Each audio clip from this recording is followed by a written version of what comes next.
So Ole Gunnar Solskjaer has been given the job on a permanent basis, 3-year deal, not getting the 6 years that David Moyes rightly got initially. And is he still getting paid off that, or are we past that now? Let's not talk about David Moyes here. It's a happy moment. It's a happy day. Ole is at the wheel, and it's something that I think we're all expecting to happen. Yep. What do you think about, before we talk about what he's done at Man United, sorry, Sam from United Peoples is with me now. He's so close to getting to 100k on his channel. So what a day to get it, eh? What a day to get it, exactly. Maybe it's a good omen, a good sign for the future of Man United. So yeah, head over to United Peoples TV after this video and make sure you go subscribe, get to 100k, but it should be fine. It should be fine. But let's talk about Ole Gunnar Solskjaer and the timing of this announcement first. Do you think there's any kind of strategy within that in terms of doing it right now with that final push for the Champions League places kind of? I mean, I always thought that it would be better to just do it at the end of the season. I still kind of stand by that, but after what happened in Paris, it was inevitable that he was getting the job. So it was effectively a done deal without the announcement. As far as United fans were concerned, there's no way they could have not given him the job after what happened against PSG. Well, because, I mean, we were looking at it, it was 6th in the league. What was it? I mean, 10 points away Way from outside. It was mad. It was, and now just 2 points off Arsenal in 4th place. By the end of the weekend, could be in the Champions League places, which is an unbelievable turnaround, regardless of how good you might think the Man United squad was. That team was in disarray. So he's done amazingly. What do you think he's done best in his short time as Man United manager?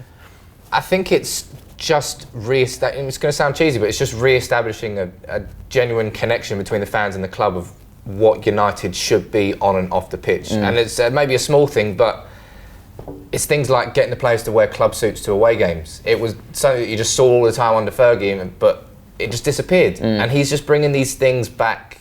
Bringing Mike Phelan back in as an assistant manager is a huge step. Apparently he's going to be announced as well as the assistant manager. There's no confirmation of that, but that should happen. But doing that, and that's all Solskjaer had to do, and he was always going to do that. He was at the club for 12 years as a player. He was at the club for 2 years as our reserves manager. Yeah. So he knew. He gets it. It's like a third of his life as United. So that part was always going to be quite easy, but the success that came with it is far beyond any expectations of any United fans. I think what I've been really impressed with is the respect that he's got from everyone so quickly. Because I think, look, Mourinho he'd used up all of his credit in terms of the respect that he'd got from that squad, and he'd burnt too many bridges with too many people. But when someone like Solskjaer comes in and the failure that he'd had at Cardiff, I think a lot of people would have gone, is he up to it? Because in terms of, the CV, him and Mourinho, is miles better. Yeah, incomparable. So you could have wondered how he would do with that squad. But the way that he stepped in and the way that he's man-managed a lot of those players, but also I think tactically how well he's done in quite a few different games, I think that's what's been so impressive and why he had to get the job, didn't he? That part really does stand out because it was effectively a free hit for Solskjaer between now and the end of the season. All he had to do was come in and steer a ship in the right direction that Mourinho had started to sink. And he was never really going to fail at that. But you mentioned it there, tactically, the first big game was Spurs away.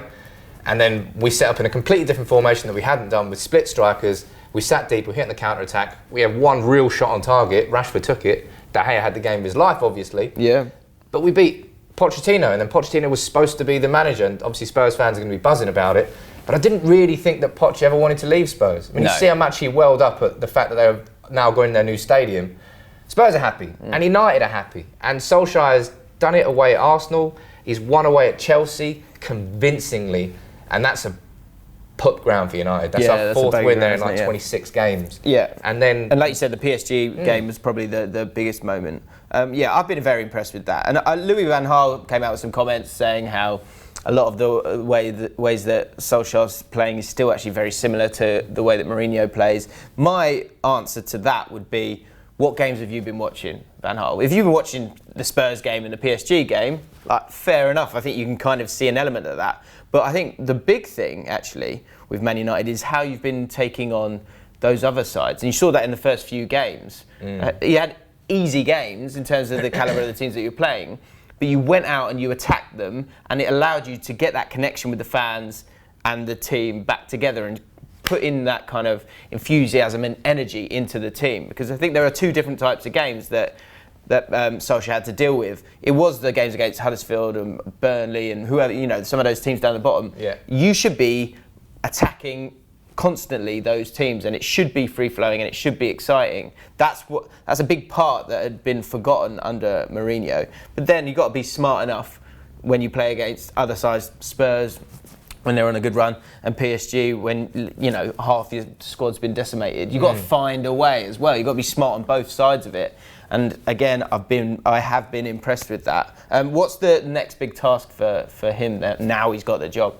I think the next big task doesn't lie with Solskjaer. It lies in United actually doing what is necessary to catch up with the teams around us. Because let's be blunt about it, Solskjaer being appointed as United manager is not enough to get United to where Liverpool and City are. Nowhere near. But it's the right start. And what needs to happen next is that director of football, that person alongside Solskjaer, above Solskjaer and next to the board that negotiates, is that middleman between. So that person up there who is close to making the decisions can look at it from a footballing perspective, because United can't do that with Ed Woodward. He's great at what he does commercially. We've got shitloads of sponsors in every single part of the world, and other clubs are trying to replicate United's success there. But we failed in keeping that success with the identity on the pitch. So you need that person, whether that's someone like Edwin van der Sar, someone that's, I don't know who else has been linked. Fergie might even be linked, but obviously that shouldn't happen. I don't really feel. Way too much work. But Solskjaer's the right start. And we've gone for David Moyes on the recommendation of Fergie. That was Fergie's biggest mistake he made as United manager. He was just a bit too idealistic, and it just didn't work. Yeah. And then we had Louis van Gaal, who was an experienced manager, won it Barca with Bayern, had experience, was available after Netherlands, taking them further than they thought. It seemed like the right appointment at the right time. It didn't work out because it was boring as fuck to watch, and it was too jarring for United fans to see that. At that point, we got in bed with the devil because we were like, oh, we're fucked now. We have to get some. Bring Jose in. We're thinking, fingers crossed, it won't go wrong like it has done at every other club. It did go wrong as it had done at every single club. So United at that point, we tried to replace Fergie, that didn't work. We went for experience, that didn't work. We went for one of the best managers in the world, that didn't work. Fuck it, let's bring in the next player. And it's worked. And it's just another path that United are going down, and all United fans are in dreamland. It's just like any football fan, if one of your favourite players came back to your club, who was a legend at your club, took over, and was a wicked manager, it's the dream for a fan. It really is. And United fans are just going to hope it's going to continue for 3 years. I think the one bit of credit you've got to give to Man United as well is that there are enough ex-Man United managers out there. There are plenty. And so you could have given it to those other guys. And you've heard Paul Ince talk about people like Steve Bruce or Mark Hughes or people like that. That is utter nonsense. You've got to actually, it can't be as simple as that. And so to pick Solskjaer out of all of those people who would have gone, yeah, I'll do it, was a very smart move. And he's done a great job up until now. It'll be interesting to see how they push on from here. Now he's got the job. Barcelona are up next in the Champions League. That's obviously going to be very, very difficult. And also, we've said it on the One for the Weekend podcast, which is out today as well, so don't worry about that. A lot of drama in that podcast, so go check that out later today. But with Solskjaer, it's the story now. When it went from August next season to December next season, he needs to do well in that period of time, because if not, people are going to turn on him, aren't they? And so but those are the tests of a manager. But people will turn. It feels that this is quite an important aspect as well, is that not the fear factor is not completely back for United, but that idea that everyone's looking at United and now hoping that Solskjaer fails again will unite United behind their manager again. And that siege mentality was always one of Fergie's biggest weapons, because the whole squad just wanted to prove everybody wrong. And Solskjaer will be dying to prove everybody wrong. And you've seen it with Pogba, with Rashford, all these players who have improved. They want to play for Solskjaer, and it's a big thing. And hopefully now De Gea will sign a new deal, because he's happy. Fuck me, if he stays under Moyes, Louis van Gaal, Mourinho, Jesus Christ, you're happy now, man. You may as well sign it. But there's a lot to do. We need big signings in the summer. We need to get rid of some players in the squad as well. That's obvious.